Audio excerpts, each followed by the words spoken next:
Bismillahirrahmanirrahim. Assalamu alaikum student. Today we start the written work of chapter number 9 and then we study the further topics of chapter number 9. ठीक है, आधा हम पढ़ चुके हैं, अब इसका थोड़ा सा रिटर्न वर्क करेंगे, इसके बाद हम फर्दर इसकी स्टडी करेंगे कि जो टॉपिक्स इसमें रहते हैं फर्दर वो हम पढ़ेंगे.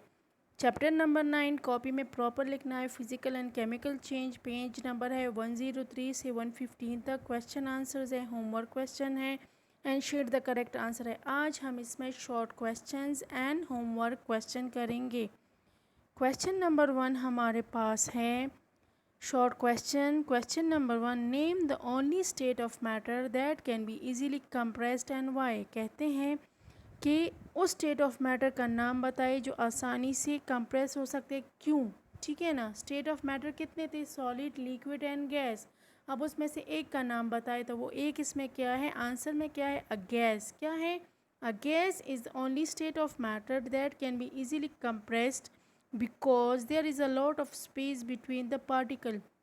गैस जो है उसके दरमियान बहुत ज़्यादा स्पेस होता है, उसको इजीली हम कंप्रेस कर सकते हैं. इसी तरह गैस सिलेंडर ले कितना छोटा होता है और उसमें 2 kg 3 kg 4 kg गैस आ जाता है. ठीक है ना, इसी तरह गाड़ियों में जो CNG सिलेंडर रखते हैं उसमें कितना आ जाता है. बैलून को देके कितना आप उसको फुलाते हैं, वो स्ट्रेच होते जाते हैं और गैस उसमें कंप्रेस होता जाता है. नेक्स्ट क्वेश्चन है, ने defined physical change with example. Physical change जो है वो बता दें विद एग्ज़ाम्पल. ठीक है, आंसर है physical change it is a process in which particle of substance are rearrange without any chemical reaction. कि फ़िज़िकल चेंज जो है ये वो चेंज है, वो अमल है जिसमें पार्टिकल ऑफ सब्सटेंस जो है वो एक हालत से दूसरे हालत में तब्दील हो जाते हैं, लेकिन उसमें कोई कीमियाई केमिकल रिएक्शन, कीमियाई अमल नहीं होता. बर्फ़ का पिघलना या गर्म करके गैस बनना, उसमें से कोई चेंज नहीं आता, वही वाटर ही रहता है लेकिन उसका स्टेट चेंज हो जाता है. सॉलिड से लिक्विड, लिक्विड से गैस और गैस से फिर सॉलिड बन जाता है. एग्ज़ाम्पल इसकी है cutting, breaking and melting. Butter को पिघला दें, ठीक है ना, शीशा तोड़ दें, गाजर वगैरह को काट दे, कागज़ को काट दे, वही रहेगा, कोई इसमें चेंज नहीं आएगा. Question number 3, what is meant by word fuel give for example. लफ्ज़ फ्यूल जो ईंधन है उसका क्या मतलब है और 4 एग्जांपल बता दें. तो अ फ्यूल जो है उसके बाद आपने हेडिंग के बाद लिखना है a material which burns to produce energy usually in form of heat is called fuel. Fuel वो मटेरियल है जिसको हम जलाते हैं तो जलाने के बाद वो एनर्जी रिलीज़ करते हैं. वो एनर्जी अमूमन हीट के फॉर्म में होते हैं. वैसे तो लाइट भी है लेकिन इससे दो, जब इसको जलाते हैं फ्यूल्स को तो लाइट एनर्जी भी देते हैं, हीट एनर्जी भी देते हैं, लेकिन ज़्यादातर हीट एनर्जी. एग्जांपल इसके क्या है, wood, oil, coal and natural gas. Question number 3 है 4 है, write uses of PVC. PVC जो है that is a short form, abbreviation है पॉलीविनाइल क्लोराइड. पॉलीविनाइल क्लोराइड है प्लास्टिक की एक किस्म. ठीक है ना, प्लास्टिक की चीज़ें हमारे घरों में जितनी भी बनते हैं उसमें से प्लास्टिक है तो ये डिफरेंट फॉर्म्स है. एक का नाम है PVC जिसे कहते हैं polyvinyl chloride.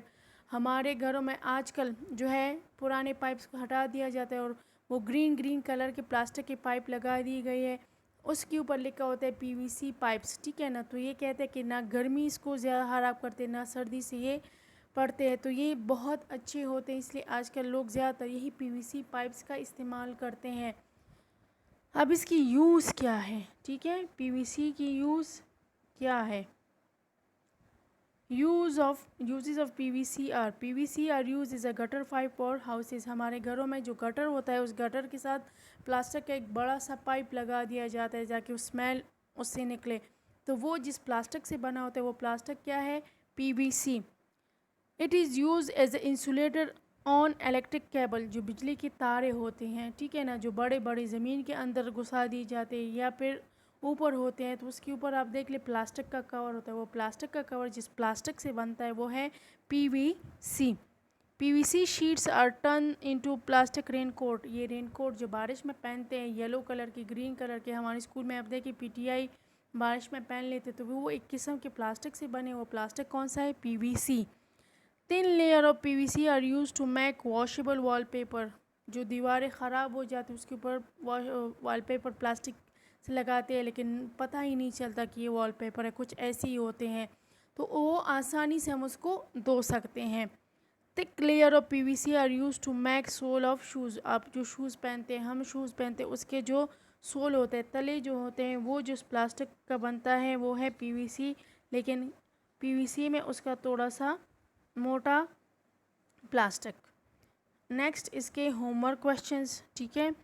Homework question number 1 है give 3 examples of chemical change. बहुत से एग्जांपल हैं, लेकिन उसमें है आयरन रस्ट, लोहे का जंग लगना, टोस्ट बर्न, ठीक है, टोस्ट का जल जाना, बॉयल एन एग, ठीक है, इसी तरह और कागज़ वगैरह को जलाना, कपड़े को बर्न करना, ठीक है। Right chemical reaction between iron and sulphur, magnesium and oxygen, methane and oxygen. ये हमारे पास केमिकल्स हैं, ठीक है, आयरन लोहा और सल्फर, ठीक है, मैग्नीशियम और ऑक्सीजन, मीथेन और ऑक्सीजन, ये जब आपस में मिलते हैं तो ये क्या चीज़ें बनाते हैं, इनके मिलने से कौन सी रिएक्शन होती है। Answer a chemical reaction between iron and sulphur. जो कैपिटल लेटर है, ये हेडिंग है, ये आप लोगों ने ब्लू मार्कर से लिखना है। Iron plus sulphur is equal to iron sulphide. आयरन का सिंबल है Fe, सल्फर का S। रिएक्शन, ये एरो जो है ये आपने ड्रॉ करना है, ये रिएक्शन का है Fe। नेक्स्ट जो है chemical reaction between magnesium and oxygen. Oxygen और मैग्नीशियम के दरमियान जो केमिकल रिएक्शन होते हैं, मैग्नीशियम प्लस ऑक्सीजन, एरो के ऊपर आपने हीट लिखना है, ठीक है ना, is equal to magnesium oxide 2Mg plus O2 is equal to 2MgO। Chemical reaction between methane and oxygen. Methane जो है हमारे घरों में जो स्विगी से इस्तेमाल होता है, ऑक्सीजन इज इक्वल टू, जब ये ऑक्सीजन के साथ बर्न होता है तो ये कार्बन डाइऑक्साइड और वाटर रिलीज़ करता है। इसका फार्मूला है CH4 plus 2O2 is equal to CO2 plus 2H2O। अगर आप इससे पहले मैग्नीशियम वाले और इसमें देखें तो आपको रिएक्शन में जो ऑक्सीजन है उससे पहले 2 नज़र आ रहा है, और हाइड्रोजन से पहले 2, बाद में 2 और पहले 2। पहले 2 बड़ा है, बाद वाला छोटा है। जो पहला वाला है ये रिएक्शन में, केमिस्ट्री में रिएक्शन को बैलेंस करने के लिए ये फिगर इस्तेमाल करते हैं। अगर आप देखें तो C है, H4 है, ठीक है ना, H की तादाद कितनी है 4। दूसरी साइड पे देखें ऑक्सीजन के साथ ऑक्सीजन की तादाद कितनी है 2, लेकिन रिएक्शन में चले जाए C वही 1 है। ऑक्सीजन आप देखें 2 और O कितने हो गए 3 ऑक्सीजन हो गए, यहाँ पे H कितना है उसके साथ 2, तो कितने ऑक्सीजन हो गए हैं H2, ठीक है। तो हमारे पास H2O तो कितने हो गए हैं, हमारे पास 4 हो गए हैं। तो ये देखो CH4 जब 2 के साथ 2 मल्टीप्लाई तो H4 हो गए हैं, ये बैलेंस C1 और 1 है। यहाँ पे 2 2 ज़ा 4 तो ऑक्सीजन 4, इस साइड पे 2 और 2 ऑक्सीजन कितने हो गए हैं 4, ठीक है। आज के लिए इतना ही, थैंक यू।